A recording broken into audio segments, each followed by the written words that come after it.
தேன்கூடு வாசகர்களுக்கு அன்பின் வணக்கம். சாண்டில்யன் எழுதிய யவனராணி நாவலின் ஆடியோ வடிவம். வாசிப்பவர் ரே விஜயலட்சுமி. பாகம் 2. அத்தியாயம் 114. வெண்ணி போர். தஞ்சையிலிருந்து 14வது மைலில் நாகைக்கு செல்லும் நெடுஞ்சாலையில் சாலைக்கு பக்கத்தேயுள்ள கோவில் வெண்ணி என்ற சிறு கிராமத்தை இன்று பார்த்தால் அதற்கும் தமிழக வரலாற்றுக்கும் ஏதாவது ஒரு சம்பந்தம் இருந்திருக்க முடியும் என்று யாரும் நம்ப முடியாது. சுமார் 1090 ஆண்டுகளுக்கு முன்பாக. இந்த இடத்துல சாண்டில்யன் இந்த நாவலை எழுதின வருஷத்தை ஞாபகம் வச்சுக்கணும். அந்த வருஷத்துலேருந்து 1090 ஆண்டுகளுக்கு முன்பாக நம்ம இந்த கதையை எடுத்துக்கணும். சுமார் 1090 ஆண்டுகளுக்கு முன்பாக சோழர்களின் முக்கிய படைத்தளங்களில் அது ஒன்றாய் இருந்திருக்கலாம். அங்கு இன்றுள்ள ஒற்றை அக்கிரகாரமும் மற்றும் சில வீடுகளும் காலக்கூத்தால் மறைந்து போன ஒரு சிறு நகரத்தின் மீது எழும்பியிருக்கலாம் என்று ஒப்புக்கொள்வது மிகவும் கஷ்டமாகவே இருக்கும். ஊரின் கிழக்கு பகுதியில் கிழக்கு நோக்கி நிற்கும் ஸ்ரீ அழகிய நாயகி அம்பாள் சமேத வெண்ணிநாத சுவாமியின் சிறு ஆலயத்தையும் அந்த ஆலய சுவர்களில் பொறிக்கப்பட்டிருக்கும் சடையானை முதலிய திருஞான சம்பந்தர் பதிகங்களையும் முத்தினை பவளத்தினை என்ற திருநாவுக்கரசர் பதிகங்களையும் பார்வையிடுபவர்களில் வெண்ணியூர் என்னும் கோவில் வெண்ணி சிறிய ஊராயிருந்தாலும் பெரிய ஸ்தலம் என்று மட்டும் ஒப்புக்கொள்வார்களே தவிர அது சரித்திர பிரசித்தி பெற்ற நகரம் என்று ஒப்புக்கொள்வது பிரம்ம பிரயத்தனம். ஆனால் இன்றைய கண்கொண்டு நோக்காமல் வெண்ணிநாத சுவாமியின் ஆலயத்துக்கு எதிரே வெண்ணிப்போர் நடந்ததாக கூறப்படும் பெரும் பொட்டல் வெள்ளியை ஆராய்ச்சி கண்கொண்டு நோக்கினால் பெரும் போர் நிகழ்வதற்கு அந்த இடம் எத்தனை தகுதி என்பது புலப்படும். சுமார் 10 சதுர மைல்களுக்கு மேற்பட்ட பெரும் பொட்டல் வெளியது. எங்கோ தூரத்தில் சில மரங்களே தெரியும். படைகள் அணிவகுத்து அங்கு தாராளமாக இன்றும் தங்கலாம். ஆனால் போரிடும் எந்த தரப்பினரும் எதிரி அறியாமல் தாக்குவது மட்டும் முடியாது. அதற்கு வசதியான மறைவிடங்கள் இல்லை. பக்கத்தோப்புகள் தூரத்தே இருக்கலாம். அவற்றின் மறைவு திடீர் தாக்குதலுக்கு இடம் கொடாது. அன்று வரலாறு கண்ட அந்த பொட்டல் வெளி அந்த வெண்ணி பரந்தலை இன்னும் பெரும் பொட்டல் வெளியாகவே காட்சியளிக்கின்றது. சோழர் படை உபதலைவனான இளஞ்செழியன் திட்டப்படி கரிகாலன் பெரும்படை நிலவு மங்க முற்பட்ட அந்த 2ஆம் ஜாமத்தில் மெல்ல மெல்ல அந்த வெண்ணி பொட்டல் வெளியில் வெண்ணி நகரை நோக்கி ஊர்ந்தது. பக்கங்களில் அரைக்காதமும் உள்ளளவில் அரைக்காதமும் அடர்த்தியாக நின்ற படைப்பகுதிகளை இயக்க மன்னவன் பறையறிவிக்கவில்லை. கொம்புகளை கொண்டு ஊதச் செய்யவும் இல்லை. படைகள் இயங்கி எதிரிகளின் முற்பகுதி அணிவகுப்பை அணுகும் வரையில் அதிகம் ஆர்வம் கூடாதென இளஞ்செழியன் கூறியிருந்ததால் புரவி வீரர்களை பக்க பகுதிகளுக்கும் பிற்பகுதி படைகளுக்கும் வேகமாக அனுப்பி அந்த படைப்பிரிவு தலைவர்கள் நடந்து கொள்ள வேண்டிய போர் முறையை அறிவித்தான். ஆகவே குறித்த நேரத்தில் கருடமூக்கு பகுதியில் போரின் முன்னணியில் இருந்த இரும்பிடர் தலையார் தமது பெரும் புரவி மீது ஆரோகணித்து கை உயர்த்தி தமது படைப்பகுதியை முன்னேற சைகை செய்தார். அந்த முன்படை ஊறத் துவங்கியதும் பின்படைகள் ஊர்ந்தன. அதே சமயத்தில் நீண்டு கிடந்த பக்கப்பகுதிகளும் அசைந்தன. கரிகாலன் தன் இடையில் நீண்ட வாளை கட்டிக்கொண்டு கையில் பெரும் வேலேந்தி புரவி மீது அமர்ந்து இரும்பிடர் தலையாரின் படைப்பிரிவுக்கு சற்று பின்னால் இருந்த தன் புரவி படைப்பிரிவின் முகப்பில் சென்றான். கையிலேந்திய வேல் மட்டுமின்றி புரவியின் கட்டுக்கயிறுகளிலும் 2-3 வேல்களை செருகியிருந்த மன்னவன் புரவியை மிக நிதானமாக நடக்கவிட்டான். மன்னவன் வழியை பின்பற்றி படைகளும் மெல்ல மெல்லவே அசைந்தன. மன்னனை தொடர்ந்த புரவிப்படை மட்டுமின்றி கருடனின் 2 இறக்கைகளில் இடையிடையே இருந்த புரவிப்படைகளும் காலாட்படைகளும் நகர்ந்து சென்றன. ஓரங்களில் 1000 ரதங்கள் மெல்ல உருண்டன. புரவியில் அமர்ந்து சென்ற வண்ணம் கரிகாலன் எதிரிகளின் அணிவகுப்பை பார்த்தான். பெரும் அர்த்தச்சந்திரன் போலும் வாலும் தலையும் கொண்ட கார்கோடன் போலும் பிரம்மாண்டமாக கண்ணுக்கெட்டிய தூரம் வரையில் படர்ந்து கிடந்த எதிரிகளின் மாபெரும் படையின் இடையே வேளிர் குலத்தின் பெருங்கொடி பறந்தது. அதன் வலது பக்கத்தில் சிறிது தூரம் தள்ளியிருந்த படைப்பிரிவின் நடுவில் சேரன் கொடியும், இடப்பக்கத்தில் அதே தூர நிர்ணயத்தில் பாண்டியன் மீன் கொடியும் மெல்ல அடித்து கொண்டிருந்த காற்றில் படபடத்தன. எதிரியின் படைகள் எந்தெந்த நாட்டுப்படை என்பதை குறிக்க தனித்தனியாக பிரித்து நிறுத்தப்பட்டிருப்பதை கண்ட கரிகால் வளவன் அந்த பிரிவுகள் தெரிவித்த பிளவுகளில் புகாமல் நேர் எதிரில் சுவர் போல் நின்ற உறையூர் படைக்குள் தன்னை இளஞ்செழியன் ஏன் ஊடுருவச் சொன்னான் என்பதை நினைத்து பார்த்தான். ஒருவேளை வெளிப்பார்வைக்கு சிறிது தூரம் மட்டும் படைப்பிரிவுகளை பிரித்து காட்டி உள்ளே படைகளை இணைத்திருந்தால் திடீரென பெரும்படை சுவரில் தான் மோதிக்கொள்ள வேண்டியிருக்கும் என்று நினைத்த மன்னவன் படைத்தலைவன் திட்டப்படி சரியாக நேர் எதிரில் வேளிர்களையே தாக்க உறுதி கொண்டான். படைகள் மெல்ல மெல்ல அரை ஜாமத்திற்கு மேல் நகர வேண்டியதாயிற்று. படையை எதிரிகள் மீது மோதவிடும் முன்பு வெண்ணி நகரத்தின் பின்பகுதியில் பெரும் தீயை எதிர்பார்க்கும்படி இளஞ்செழியன் கூறியிருந்தபடியால் அதை எதிர்பார்த்த வண்ணம் கரிகாலன் மெதுவாகவே படைகளை ஊர்ந்து செல்லும்படி திட்டமாக பணித்திருந்தான். எதிரி படைகள் முன்னணியும் மெல்ல மெல்ல நெருங்கி கொண்டிருந்தது. அந்த முன்னணியை நெருங்குவதற்கு சிறிது தூரம் இருக்கையிலேயே 2ஆம் ஜாமத்தின் இறுதி பகுதி வந்து மங்கிய நிலவும் அடியோடு மறைந்து இருள் நன்றாக கவிழ்ந்து கொண்டதால் கரிகாலன் படை ஊர்ந்து வந்ததை எதிரிகளால் அறிய முடியவில்லை. தவிர இரவில் கொளுத்தப்பட்ட பந்தங்களை முதலில் படைத்தளமிருந்த இடத்திலேயே விட்டுவிடும்படி கரிகாலன் உத்தரவிட்டு இருந்ததால் தூரத்திலிருந்த எதிரிப்படையின் முன்னோடிகளின் கண்களுக்கு கரிகாலன் படைகள் இருந்த இடத்திலேயே இருப்பதாகவே தெரிந்தன.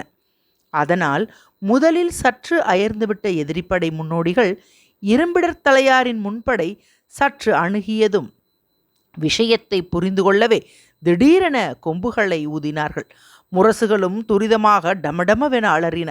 அவர்கள் கொம்புகளை ஊதியும் முரசுகளை ஒலித்தும் தங்கள் படைகளை எச்சரிப்பதற்கும் வெண்ணி நகரின் பின்பகுதியில் திடீரென பெரும் தீ ஏற்படுவதற்கும் சரியாக இருக்கவே புறவியில் அமர்ந்திருந்த கரிகாலன் திடீரென தன் கையில் இருந்த பெருவேலை உயர்த்தினான். அதுவரை கொளுத்தப்படாமல் இருந்த வீரர்கள் கைகளில் கொண்டு வந்த புதுப்பந்தங்கள் திடீரென கொளுத்தப்பட்டு எரிந்தன. ஊதப்படாதிருந்த கொம்புகள் பெருவேகத்துடன் அலறின. முரசுகள் நூற்றுக்கணக்கில் பயங்கரமாக சப்தித்தன. காலாட்படைகளின் கைகளில் இருந்த பெருவேல்கள் திடீரென ஆகாயத்தில் பறந்து எதிரிகள் படைகளை நோக்கி சிவ்வென்று இறங்கின. ரத வீரர்களின் அம்புகள் பறந்தன. எந்திர வண்டிகளில் இருந்த பெரும் விற்கள் எரிபந்தங்களை ஆகாய வானம் போல் ஆயிரக்கணக்கில் வீசின. ரதங்கள் வேகமாக ஓடின. புறவிகளின் குளம்படிகள் எங்கும் ஒலித்தன. போர் தாரைகள் படைகளை பல விதங்களில் இயக்க ஆங்காங்கு பலமுறை சப்தித்தன. ரதங்களும் புறவிகளும் காலாட்படைகளும் மின்னல் வேகத்தில் மோதியதால் ஆகாயத்தை நானாவித பயங்கர சப்தங்கள் ஆக்கிரமித்தன. திடீரென இப்படி தாக்கப்பட்டதால் எதிரிகளின் முன்னணி படைகள் ஓரளவு சேதமடைந்தாலும் வெகு சீக்கிரம் ஊதப்பட்ட தாரைகளால் திடீரென விழித்து எழுந்து போருக்கு அணிவகுத்தன. அந்த அணிவகுப்பை குலைக்க கரிகாலன் தன் காலாட்களை கொண்டு முன்னிருந்த யானைப்படைகள் மீது வேல்களை வீசினான். சுழற்பந்தங்கள் யானைப்படைக்குள் ஆயிரக்கணக்கில் விழுந்தன. யானைகள் பிளறின. சில பாகர்களையும் தன் மீதிருந்த வீரர்களையும் துதிக்கைகளால் பிடித்து இழுத்து கீழே தள்ளி துவைத்தன. மற்றும் சில நாலா பக்கங்களிலும் சிதறி ஓடி பக்கத்தே இருந்த காலாட்படைகளையும் நாசம் செய்ய தொடங்கின. அந்த நாசத்தால் கதறிய ஆட்களின் ஓலக்குரல்கள் வானை பிளந்தன. அப்படி அவை நாசம் செய்யும் வரை படைகளை நேராக அணுக வேண்டாமென எச்சரித்த கரிகாலன் பக்கப்பகுதிகளில் இருந்த ரத வீரர்களையும் குதிரை படைகளையும் எதிரிகள் மீது ஏவினான். ஆரம்பத்தில் வெகு நஷ்டமும் குழப்பமும் அடைந்த எதிரி படைகளும் வெகு சீக்கிரம் குழப்பத்தை அடக்கி கொண்டு அணிவகுத்து கரிகாலன் படைகள் மீது மோதின. இரவு தாக்குதலை எதிர்பார்க்காததாலும் அப்படி தாக்குதல் இருந்தாலும் முன்னோடி காவல் வீரர்கள் எச்சரிக்கை செய்ய தவறமாட்டார்கள் என்று நினைப்பாலும் பாசறையில் வெண்ணி நகரில் நிம்மதியாக இருந்த இருங்கோவேளும் பெருஞ்சேரலாதனும் பாண்டியனும் இந்த திடீர் தாக்குதலை கேட்ட மாத்திரத்தில் தங்கள் படைகளின் முன்னணிக்கு விரைந்தனர். அங்குள்ள குழப்பத்தையும் நட்ட நடுவில் முன்னணியில் இருந்த இருங்கோவேளின் 2000 யானைப்படைகள் தாக்கப்பட்டதால் ஏற்பட்ட ஆள் பொருள் சேதத்தையும் கண்ட அம்மூவரும் யானைகள் திமிர் பிடித்து ஓடிய மத்திய பகுதியை விட்டு பக்கப்பகுதிகளின் படைகளை இயக்க சர்ப்ப வியூகத்தின் வாளையும் தலையையும் மெல்ல எதிரிகளை நோக்கி இறக்கலானார்கள்.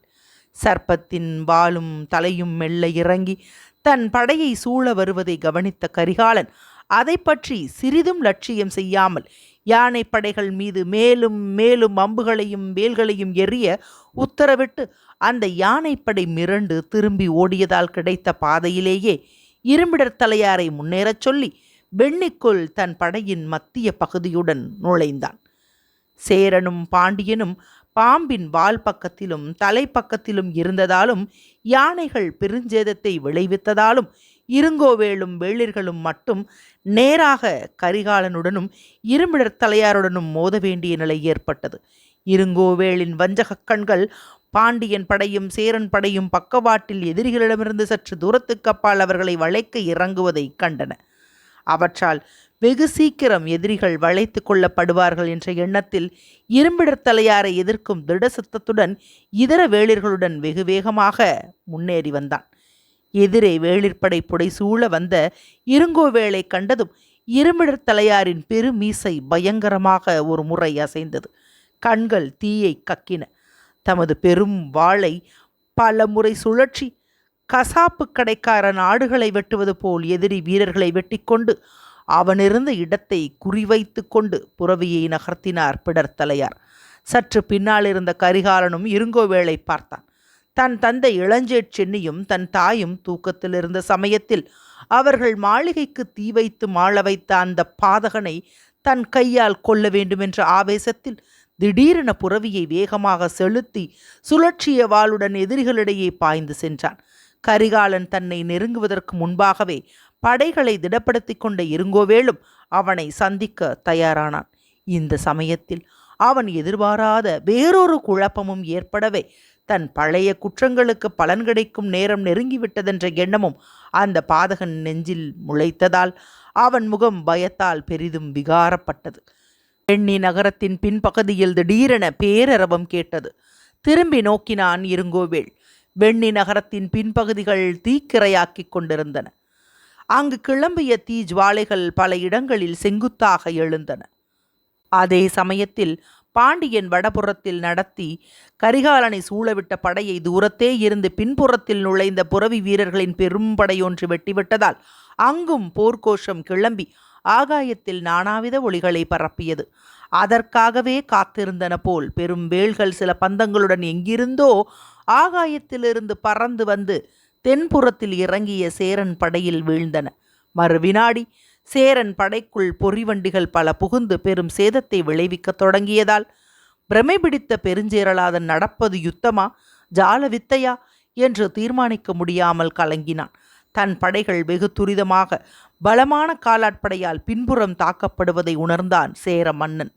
இப்படி திடீரென நாகவியூகத்தின் தலைப்பகுதியும் வால் பகுதியும் தாக்கப்பட்டதாலும் வெண்ணிக்கு பின்புறம் தீஜுவாலைகள் கிளம்பியதாலும் ஏதோ தந்திரம் நடக்கிறதென்பதை உணர்ந்து கொண்ட இருங்கோவேள் அவற்றுக்கு காரணம் புரியாமல் கலங்கினான். அப்பொழுது படைகளை விலக்கி கொண்டு வெகு வேகமாக வந்த புறவித்தூதன் ஒருவன் இருங்கோவேளை அணுகி, மன்னவா, நாம் ஊருக்குள் பின்புறம் தாக்கப்படுகிறோம். அங்கு உதவி தேவை என்று நகர படைத்தலைவர் கூறுகிறார் என்றான் இறைக்க. என்ன உளறுகிறாய் என்று சீறினான் இருங்கோவேள். எதிரி படையினர் பலர் மருத நிலத்து குடிகள் போல் நமது படையில் பரவிவிட்டனர். திடீரென்று சற்று முன்பு உக்கிரானங்களுக்கு தீ வைத்து விட்டார்கள். ஆயுதங்களுடன் தாக்கவும் கிளம்பிவிட்டார்கள். இங்கிருந்தோ கொம்புகளை ஊதிக்கொண்டு குதிரை வீரர்கள் வந்தார்கள். அந்த வீரர்களை கண்டதும் இளஞ்செழியன் என்று கூக்குரல் எங்கும் கேட்கிறது. ஒன்றும் விவரம் புரியவில்லை என்றான் தூதன். இருங்கோவேளுக்கு விவரம் மெல்ல மெல்ல புரிந்தது. இளஞ்செழியனின் போர்த்தந்திரம் தன் பெரும்படையை ஆபத்துக்குள் சிக்க வைத்து விட்டதை உணர்ந்தான்.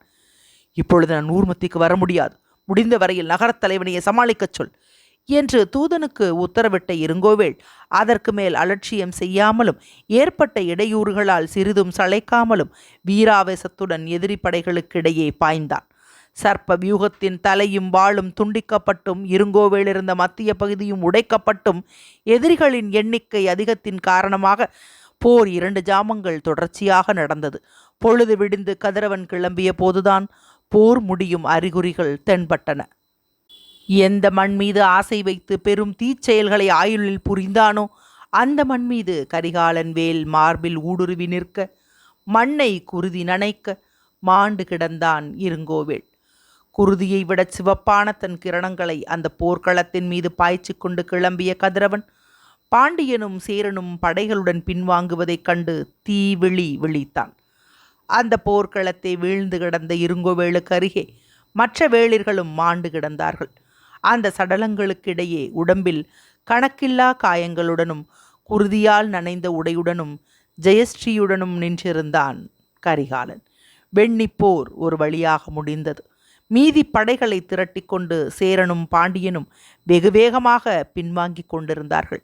எங்கும் ஜெயகோஷம் வானை பிளந்தது. தமிழகம் வியந்தது. தமிழகம் என்ன, வெளிநாட்டிலிருந்து வந்தவனும் பெரும் போர்களை நடத்தி இருப்பவனுமான டைபீரியஸே வியந்தான். அந்த வியப்புடன் ராணிக்கு வெண்ணிப்போரின் விந்தைகளைச் சொல்ல அவள் அறையையும் நாடிச் சென்றான். அவன் அந்த போரை விவரிக்க ராணியின் முகம் மகிழ்ச்சியால் மலர்ந்தது. அந்த போரை நேரில் பார்ப்பது போல் அவள் நீலமணிக் கண்களில் கனவு சாயை படர்ந்தது. இன்னும் 5 அத்தியாயங்களில் யவனராணி நாவல் நிறைவடைய இருக்கிறது. இப்பொழுது அத்தியாயம் 114 நிறைவுற்றது.